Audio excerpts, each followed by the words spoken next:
नमस्कार, आपका स्वागत है एबी स्टार न्यूज में। मैं हूं आपके साथ निम्मी सिन्हा और इस वक्त की बड़ी खबर पर नजर डालेंगे। आपको बता दें, खबर आ रही है सीबीआई से, जहां सीबीआई ने लगभग देश भर के 10 राज्यों में छापेमारी की है। केंद्रीय जांच ब्यूरो यानी सीबीआई ने आज दिल्ली, राजस्थान, उत्तर प्रदेश, बिहार, मध्य प्रदेश, महाराष्ट्र, ओडिशा समेत 10 राज्यों और केंद्र शासित प्रदेशों में 30 स्थानों पर एक व्यापक राष्ट्रव्यापी तलाशी अभियान चलाया, जो ऐप आधारित धोखाधड़ी वाली निवेश योजना से संबंधित मामले की जांच कर रही है।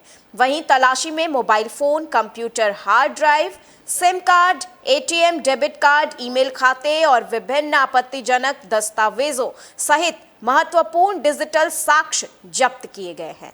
बता दें कि सीबीआई ने HPZ टोकन ऐप से जुड़ी धोखाधड़ी वाली निवेश योजना में मामला दर्ज करने के बाद 10 राज्यों और केंद्र शासित प्रदेशों में 30 स्थानों की तलाशी ली गई, जिसे लेकर एजेंसी ने आरोप लगाया है कि इस योजना में गैर मौजूद क्रिप्टो मुद्रा खनन मशीन किराए में निवेश करने के लिए जनता को गुमराह करना शामिल है। वहीं सीबीआई अधिकारियों ने आगे कहा कि 2 निजी कंपनियों शिगो टेक्नोलॉजी प्राइवेट लिमिटेड और Lilian techno cab private limited उनके निदेशकों के साथ मामले में भारतीय दंड संहिता की धारा 120B, 419, 420 और सूचना की धारा 46D प्रायोगिक अधिनियम 2000 के तहत मामला दर्ज किया गया था।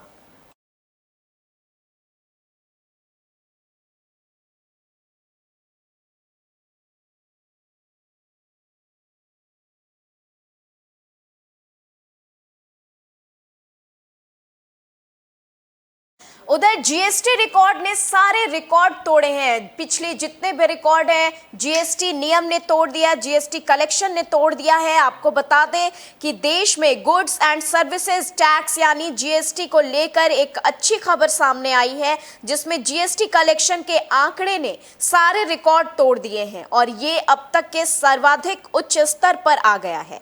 बता दें, अप्रैल 2024 में जीएसटी कलेक्शन 2.10 लाख करोड़ रुपए पर आया है, जो कि एक ऐतिहासिक कलेक्शन है। वहीं ग्रॉस रेवेन्यू ने साल दर साल आधार पर 12.4% की शानदार ग्रोथ हासिल की है। रिफंड के बाद के नेट रेवेन्यू को देखें तो ये 1.92 लाख करोड़ रुपए रहा है, जो कि सीधे सीधे सालाना आधार पर 17.1% की बढ़ोतरी है। बता दें कि goods and services tax collection में ये बढ़ोतरी घरेलू ट्रांजैक्शन में 13.4% की शानदार ग्रोथ के बाद देखी गई है और इंपोर्ट में 8.3% की बढ़त का भी इसमें साथ है। वहीं आपको बता दें कि अगर जीएसटी कलेक्शन को सिलसिलेवार आंकड़े में देखा जाए तो central goods and services tax CGST 83,846 crore रुपए हैं।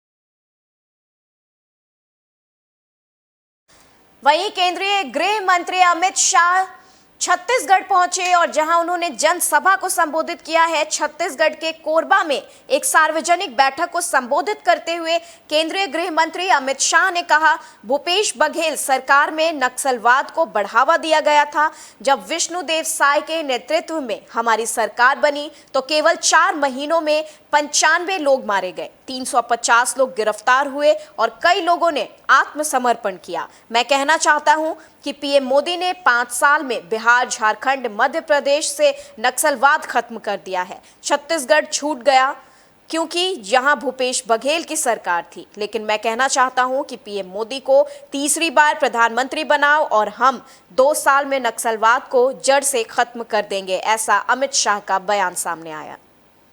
भूपेश कक्का की सरकार थी, नक्सलवाद को बढ़ावा देते रहे। विजय बैठा है यहां, हमारे विष्णुदेव जी की सरकार बनी, हमारे उप मुख्यमंत्री गृह मंत्री विजय जी बैठे, 4 ही महीने में 95 लोगों को ढेर करने का काम कर दिया। 350 लोग अरेस्ट हुए, कई सरेंडर हुए। मैं आपको कहकर जाता हूं, मोदी जी ने झारखंड, बिहार, उड़ीसा, तेलंगाना, आंध्र, महाराष्ट्र, मध्य प्रदेश, उससे नक्सलवाद को 5 साल में समाप्त किया है। छत्तीसगढ़ छूट गया था क्योंकि यहां भूपेश कक्का की सरकार थी। मगर मैं कहकर जाता हूं, मोदी जी को तीसरी बार प्रधानमंत्री बनाओ, 2 साल में नक्सलवाद को मूल समेत उखाड़ कर हम फेंक देंगे। भूपेश कक्का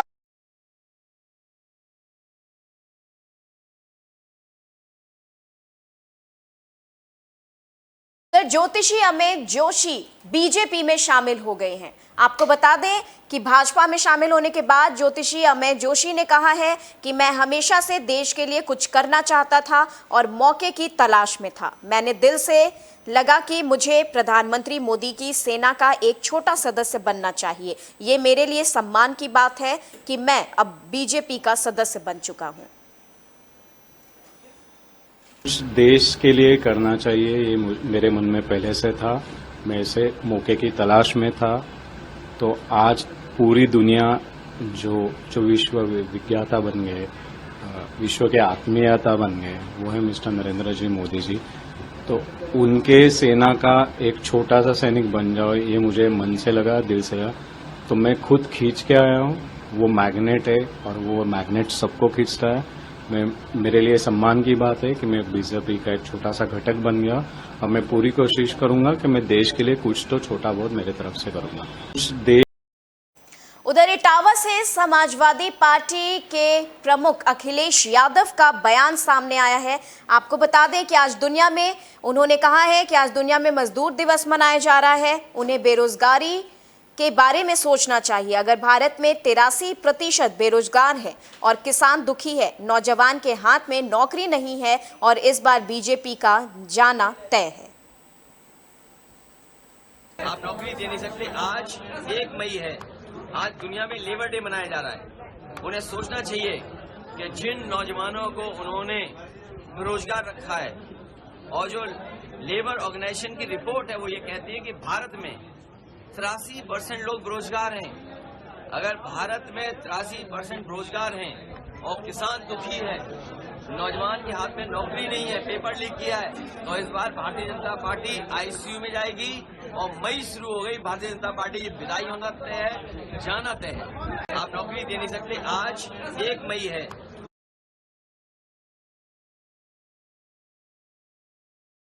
उधर अनंतनाग और राजौरी में चुनाव के तारीख बदलने पर उमर अब्दुल्ला काफी गुस्सा में फूट गए। बता दें आपको, चुनाव आयोग द्वारा अनंतनाग राजौरी निर्वाचन क्षेत्र में मतदान की तारीख 7 मई से बदलकर 25 मई 2024 करने पर नेशनल कॉन्फ्रेंस नेता उमर अब्दुल्ला ने कहा कि चुनाव आयोग का ये फैसला गलत है। अगर वोटर को वोट डालने में कोई दिक्कत होती तो फिर शायद चुनाव नामुमकिन होता। ये एक सोची समझी साजिश की जा रही है। इलेक्शन कमीशन का ये फैसला ये सरासर गलत है। मैं मानता अगर वोटर को जो है वोट डालने में कोई दिक्कत होती, मैं ये भी मानता अगर इलाका पूरी तरह से कटा होता तो भी ठीक है ना, अब इलेक्शन शायद नामुमकिन होता।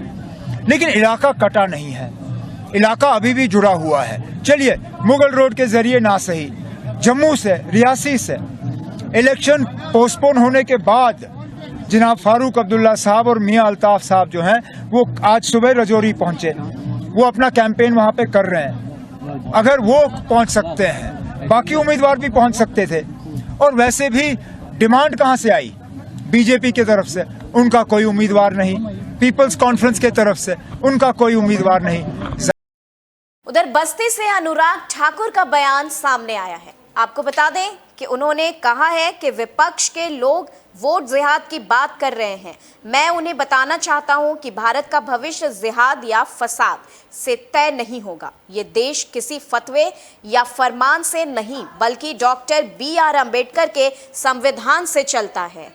फतवा और जिहाद के दिन चले गए हैं और लोग जागरूक हो चुके हैं। दिल्ली पर अब गौरी, गजनवी, लोधी या मुगलों का शासन नहीं है, बल्कि भारत के लोगों द्वारा लोकतांत्रिक रूप से चुनी गई सरकार है।